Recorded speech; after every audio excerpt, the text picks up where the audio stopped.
만약에 지난 40년간 우리가 금융에 대해 철석같이 믿고 배워온 모든 것이 이제는 틀렸다면 어떨까요?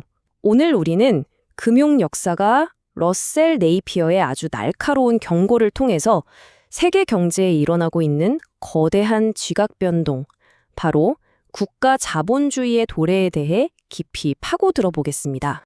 바로 이 문장으로 시작해보죠. 금융 역사가 러셀 네이피어의 말인데요. 이건 그냥 단순한 경고가 아닙니다. 지난 40년간의 경제학 교과서를 그냥 찢어버리는 것과 같은 그야말로 무시무시한 선언이죠. 아니, 대체 이런 도발적인 주장을 하는 사람은 누굴까요? 바로 러셀 네이피어라는 인물입니다. 네이피어의 배경을 보면 좀 흥미로운데요.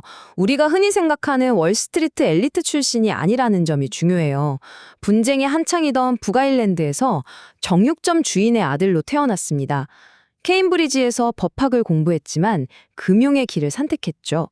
그는 교과서 속 경제 모델이 아니라 피와 살이 있는 금융의 역사 속에서 진짜 답을 찾으려고 하는 사람입니다.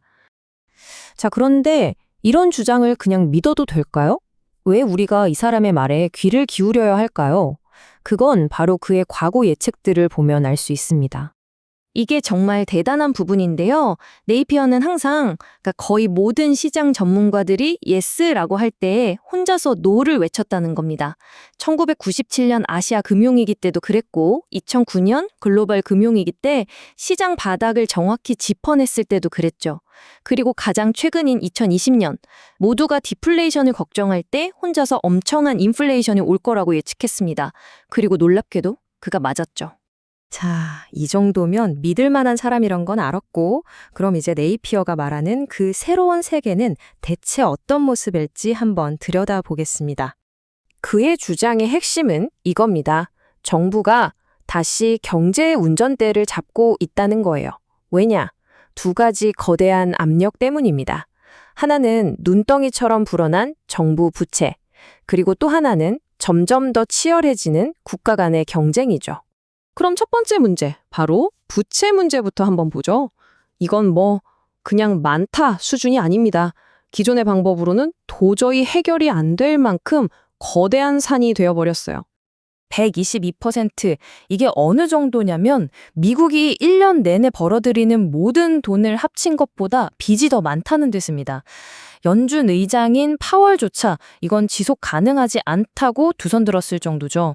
정부 입장에선 그야말로 사면초가에 빠진 겁니다. 허리띠를 졸라매자니 당장 선가에서 지게 생겼고, 배째라고 파산 선언을 하자니 전 세계 금융 시스템이 무너질 판이고, 그렇다고 경제가 막 쑥쑥 커서 이 빚을 다 갚을 수 있냐? 그것도 아니란 말이죠. 자, 그럼 기존의 방법들이 다 막혔다면 정부한테 남은 카드는 뭘까요? 네이피어는 정부가 역사책에서 아주 오래된 해법을 꺼내들고 있다고 말합니다. 그 해법이 바로 금융 억압이라는 겁니다. 말이 좀 어렵죠? 쉽게 말해서 정부가 은근슬쩍 우리 지갑에서 돈을 빼가는 기술이라고 생각하시면 됩니다. 어떻게? 바로 금리를 인플레이션보다 낮게 유지해서 빚의 실질적인 가치를 녹여버리는 거죠. 자, 이 그림을 보시면 바로 이해가 되실 겁니다. 왼쪽이 우리가 알던 과거 세상이에요. 이자가 인플레이션보다 높으니까 은행에 돈을 넣어두면 내 돈이 불어났죠. 저축하는 사람이 이기는 게임이었어요. 그런데 오른쪽 새로운 세계를 보세요. 인플레이션은 6%인데 이자는 3%? 이건 은행에 돈을 넣어둘수록 내 돈의 가치가 매년 줄어든다는 뜻입니다.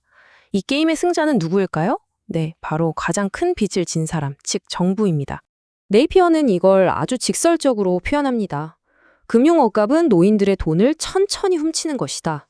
왜냐하면 은퇴하신 분들은 대부분 평생 모은 저축과 거기서 나오는 이자로 생활하시잖아요. 바로 그분들의 부가 정부로 슬그머니 이전되는 셈이죠. 근데 이게 그냥 저절로 되는 게 아닙니다. 아주 중요한 전제 조건이 있어요. 정부가 투자자들을 어르고 달래거나 때로는 강제해서라도 이 말도 안 되게 낮은 금리의 국채를 사게 만들어야만 가능한 시나리오라는 겁니다. 즉, 더 이상 자유시장 경제가 아니라는 거죠. 자, 그럼 정부는 구체적으로 어떤 방법들을 쓸까요? 이 새로운 게임의 규칙은 대체 뭘까요? 한번 살펴보죠. 네이피어가 제시하는 4단계 시나리오가 있습니다. 첫째, 정부가 이 산업은 중요해 라고 콕 찍은 분야, 예를 들면 친환경 에너지나 방위산업 같은 곳에 은행이 대출해주면 우리가 보증 서줄게 라고 합니다. 돈에 물기를 트는 거죠. 둘째, 반도체법처럼 어마어마한 보조금과 세금 혜택을 뿌려서 기업들이 정부가 원하는 곳에 투자하게 만듭니다. 셋째, 연기금이나 은행 같은 기관들한테 당신들은 의무적으로 국채를 이만큼씩 사야 합니다 라고 법으로 정해버리는 겁니다. 그리고 마지막 넷째가 활용점정이죠. 시장 상황이 어떻든 인플레이션이 얼마든 상관없이 정부가 직접 나서서 국채 금리를 쾅 하고 억눌러 버리는 겁니다. 아주 낮은 이자로 계속 돈을 빌리기 위해서요. 자, 지금까지 거대한 그림을 그려봤습니다. 정부가 왜 그리고 어떻게 경제를 통제하는지 살펴봤죠. 그럼 이제 가장 중요한 질문이 남았습니다. 이 모든 게 나와 그리고 여러분의 돈과 미래에 대체 무슨 의미가 있을까요? 생각해보세요. 정부가 자기 빚의 가치를 스스로 그것도 아주 적극적으로 깎아내리고 있는 시대입니다. 이런 세상에서 우리가 철석같이 믿어왔던 안전자산이라는 게 과연 존재할 수 있을까요?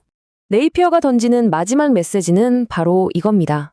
어쩌면 이제 우리가 국채를 사는 이유는 이자를 받기 위해서가 아닐지도 모릅니다. 그게 아니라 정부가 스스로 만든 빚의 구렁텅이에서 빠져나올 수 있도록 도와주기 위한 것일 수 있다는 거죠.